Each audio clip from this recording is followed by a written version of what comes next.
हर हर महादेव। मैया भवानी की जय, माता दुर्गा की जय। तो प्रेम से बोली सब गुरु बहिना, शिव शंकर भोलेनाथ की जय। तो हे गुरु बहिना लोग, आज हम जो कथा लेकर आल बानी बहुत ही सुंदर और बहुत ही अच्छा कथा बाटे, जो कार्तिक मास में सुने वाला स्नान दान के दिन के कथा बाटे, जो कार्तिक मास में सुनल जाला और कार्तिक मास में सुनला से बहुत ही पुण्य के प्राप्ति होला। तो हे गुरु बहिना लोग, कोनो कथा आधा अधूरा भी नहीं छोड़े के चाही, पूरा अंत तक जरूर ओके सुने के चाही और ध्यान से ओके समझे के चाही। तो आज जो हम कथा लेकर आल बानी बहुत ही मन भावन कथा बाटे। 3 बहू और 1 सास के कथा बाटे। बहुत ही मन भावन कथा बा। अगर आप लोग ये कथा के पूरा अंत तक सुन ले तो माता लक्ष्मी साथ में शिव शंकर भोलेनाथ के दया प्राप्त होई, उनकर कृपा प्राप्त होई। तो आप लोगन से के विनती बाटे कि अगर कथा पसंद आवे तो चैनल के सब्सक्राइब कर ले, ज़्यादा से ज़्यादा शेयर करके कमेंट बॉक्स में ज़्यादा से ज़्यादा शिव शंकर भोलेनाथ की जय जरूर लिखम, जय भोले बाबा जरूर लिखम, जय कार्तिक महाराज की जरूर लिखम। काहे कि जो कार्तिक मास बाटे कार्तिक भगवान के ही ऊपर इनाम रखाइल बाटे। अब कार्तिक मास के जो स्नान वाला कथा बाटे कौना तरह से बाटे, विधि विधान से बाटे, ध्यान से पूरा अंत तक जरूर सुनो। तो हे गुरु बहिना लोग, मन लगा के तन लगा के और एकदम ध्यान से एकदम सुनी सब। एक सास रहली, वो सास के 3 गो बेटा रहने। एगो माँ रहली, उनका 3 गो बेटा रहने। वो अपने तीनों बेटा के बियाह कह देली जब बड़हन हो गई ने लोग थे। उनका 3 गो पतोही अइली, लेकिन बड़की पतोही भी वैसने रहली कि जैसे पूजा पाठ देखे तो बहुत उनके घृणा होके, बहुत ही खराब लागे। मझलो रहली, वो अगर अपने सास के पूजा पाठ देख ले तो कहे आई हो दादा, ई ते 1 किलो घिउए 1 महीना में जला दिए तो हमार आदमी तो कमात रही जाइए, का कइल जाई। तीसरा के भइल तो तीसरो जने के जब मेहरारू अइली तो कहतरी अरे बाप रे, ई दोनों जना तो देख के बुढ़ियों के जले ला लोग, तो हम काहे न जली, हम काहे बुढ़िया के अपने से मिलौले रही। तीनों पतोही एके जैसा निकलल लोग। तो जो सास रहली कार्तिक मास में वो सुबेरे स्नान करके सीधा पानी छू के कार्तिक मास के रोज सवेरे पूजा आरती कई के कथा सुने, ओकरे बाद ही खाना पानी खा। तीनों जो बेटा रहने कुछ दिन समय बीतला के बाद तीनों बेटा आपस में कहने कि हम एक दूसरा के साथे नहीं रहो। तो उनका जो माँ रहली कहली ठीक बा, नहीं रहबा लोग तो अलग अलग हो जा। जब अलग अलग हो गए लोग तो जब गांव के जो पंचायत रहेला लोग, जो 5 गो प्रधान पंचायत वो लोग सदस्य रहेला लोग, जे 5 गो वो लोग पूछल लोग कि एक माँ बाड़ी जेकर वो केकरा में रही है। 3 गो बेटा तो बारह लोग, लेकिन ई माँ केकरा में रही है।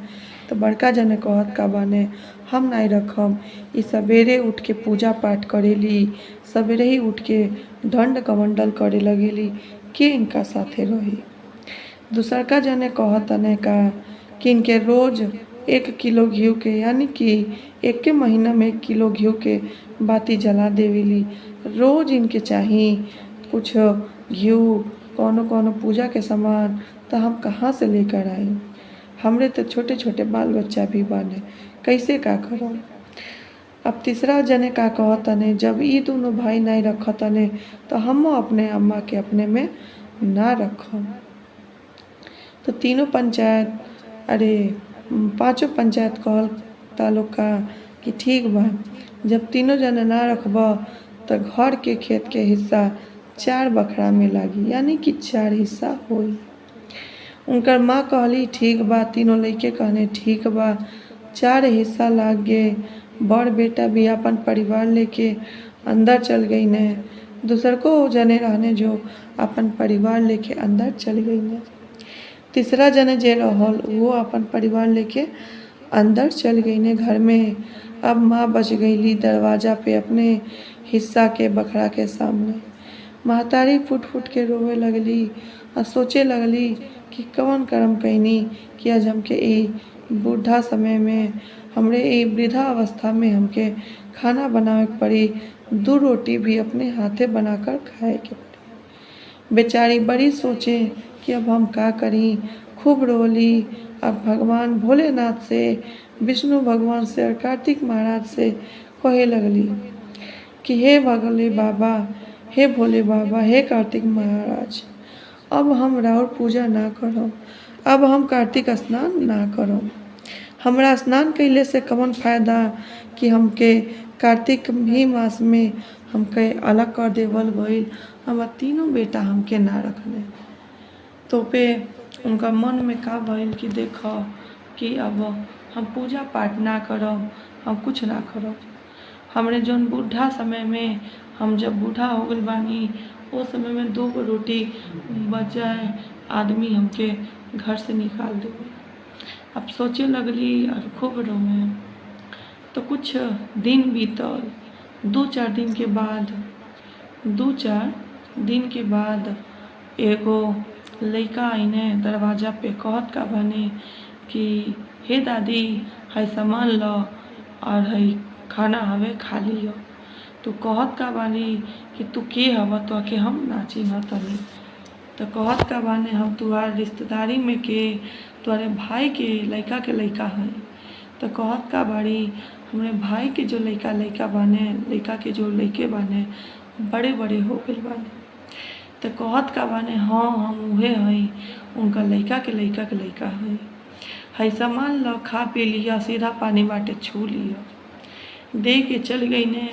और रोज वो लइका कहीं खाना हवे, कहीं कुछ हवे, कहीं कुछ हवे, रोज लेके आके उनके दुआरे पे रख के चल जा। वो बहुत खुश भइली और दया शिव शंकर भोलेनाथ से, कार्तिक महाराज से मांगे लगली। जब मांगे लगली तो ओकरे बाद से का भइल कि कुछ समय बीतल। फिर कार्तिक इहे मास आइल। कार्तिक मास आइल तो स्नान दान कैली, पूजा पाठ कैली और रोज घी के दिया जलावे। तो दिन सोचली कि कार्तिक मास के जब पूर्णिमा आवे वाला बाटे वो दिन हम चली स्नान क आए गंगा तीरे। जब वो गंगा घाटे पहुँचली कार्तिक के स्नान करे और वहाँ गईली, खूब स्नान कैली। 3-4 दिन रहली, घूमली फिरली। घूम फिर के फिर कहली कि अब घरे चलल जा। तो ई तीनों जने जो बहू रहल लोग उनकर, यानी कि जो पतोहिया रहल लोग, उन लोग का कई लोग सोचल लोग कि बुढ़िया तो चल गई बाटे, लावा देखल जा का खैले बा, का बचौले। जब वो बूढ़ी के घर में गए लोग, सास के घर में, तो देखत का बा लोग कि उनके घर में तो सब वैसे ही अन्न धन भरल बा, कहीं कुछ खत्मे नहीं भइल। घी के डिब्बा वैसे ही भरल बा, घर में काजू बा, किशमिश बा, बादाम बा, हर एक चीज़ बाटे जन वो लोग के घर में नहीं रहल। सोचल लोग कि बुढ़िया ते बिहान चली आई, लावा आज हम ये सब सामान चुरा ली और जल्दी से चुरा उड़ा के रख लेवल जा। जैसे तीनों पतोह चुरौली, चुरा के अपने घर में ले जाए के सोचली, वैसे ही एगो कुतिया के रूप में वो लोग बन गईली, यानी कि कुतिया के रूप पकड़ लेली। कुतिया के रूप पकड़ के भों भों करे लगली। अब तो ताला तोड़िए देले रहली सास के घर के, तो करे का भों भों करे लगली। उनका लइके सब देखने कि देखने हमार माई गईली है घरवा में, काहे कुतिया बन के वापस आवतली। तो अपने अगल बगल से सबके बुला के ले आने लइके कहत का बाने कि चलो देखा लो हमार माई दादी के घर में गईली है और कुतिया बन गईली है। सब केहू अगल बगल के आए लोग देखल लोग तो का, तो उनका माँ कुत्ता बन गई बाड़ी। जो तीनों पतोहिया बाड़ी वो 3 गो कुतिया के रूप पकड़ लेले बाड़ी। अब भों भों चिल्लातली। चिल्लैले के बाद से बार बार कहें कि हम तीनों लइकन के महतारी हैं सब, लेकिन सुने वाला के बा, भगवान के लिखल रहल। ओकरे बाद से का भइल कि वो तीनों जने के पति आई न, तो तीनों लइके फिर से अपने पापा से कहने, बाप से कहने कि हमार महतारी हे घर में गईली है दादी के घर में, और गईला के बाद से ई कुतिया के रूप पकड़ लेली है। तो कहत का बाने उनकर पिताजी, रुको हम देखतानी। देखे गई न देखत का बाने कि ते कुतिया हैसन तीनों लइके लगने खूब मारे, भगावे लगने सब अपने घर में से, भगावे लगने सब। तो कुतिया कहाँ जा, वो बार बार आके वही घर पे दुआरिये पे रहसन आ खाए के मांगसन। हम बार बार कहसन कि हम राउर पत्नी हई, हम तीनों जने के पत्नी हई के हमरा के पहचानी, लेकिन वो तो समझे वाला के बाटे। उनकर सास 3 दिन के बाद वापस अली।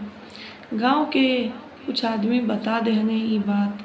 वो घरे अली, घरे आके देखत का बाड़ी कि देखो इते हमार तीनों पतोई 3 गो कुतिया के रूप पकड़ ले बाड़ी। भगवान के लगली मनावे जोनावे, कहे सुने और लइकन के अपने समझावे। तीनों लइके का कहतने कि देखो माँ, तू ये तीनों जने के भले अपन तू पतोई समझियो, हम ये लोग के कुछ ना जानेनी, हम ये जानेनी ये कुतिया है सब। तो कहत का बाड़ी ना, ये तीनों जने के मेहरारू हुई। तो कहत का बाने सन ना, ये तीनों कुतिया है। तो कहने सब कि अच्छा ठीक बा, अगर तुहार ये तीनों पतो ही है तो तू में आई मनुष्य के रूप में धारण करवा दो, यानी कि मनुष्य के रूप दिवा दो, तब हमन के मान जाए। कहली ठीक बा। कार्तिक मास के फिर स्नान कैली, पूजा पाठ कैली। तो तीनों लइके का कहीं मिल के घी के डिब्बा ला के देने, केहू कुछ दे केहू कुछ दे। वो पूजा पाठ कैली, भगवान के मनौली चनौली, मनौला जनौला के बाद से तीनों कुतिया एगो औरत के रूप में, मतलब अपने अपने सकल सूरत में आ गई लोग। जब सकल सूरत में आ गए लोग तो अपने सास के पैर पकड़ के रोवे लगल लोग। कहत का बार लोग कि हे माता जी, आप हमके बचा लेनी है, हम तीनों जने कुतिया ना रहनी है, हम ऐसा कर्म करे गईनी है तो कुतिया बन गईनी है। तो सास का कहतली यही से कहनी कबू चोरी ना करे के चाहिए, चला अपने बाल बच्चन के तू देखियो। बेचारी इतना कह के आशीर्वाद दे देली और अपने तीनों पतों और तीनों बेटन के साथे रहे लगली। तो यही से कहल जाला कि जो कार्तिक मास के स्नान होला उनमें बहुत शक्ति होला। शक्ति ऐसे होला कि कार्तिक मास में जो स्नान कइल जाला, वो स्नान कैला से बहुत ही घर में लक्ष्मी धन दौलत के प्राप्ति होला। तो जे कार्तिक मास के स्नान करेला, दान करेला, ओकरे घर में कभी भी धन के, लक्ष्मी के कभी भी कमी ना होला। तो हे गुरु बहिना सब, अगर हमारी कथा पसंद आई होखे तो चैनल के सब्सक्राइब कर लें और ज़्यादा से ज़्यादा शेयर करम और कमेंट बॉक्स में जय श्री कृष्ण, जय भोले बाबा और हर हर महादेव जरूर लिखम, साथ में जय कार्तिकेय महाराज भी।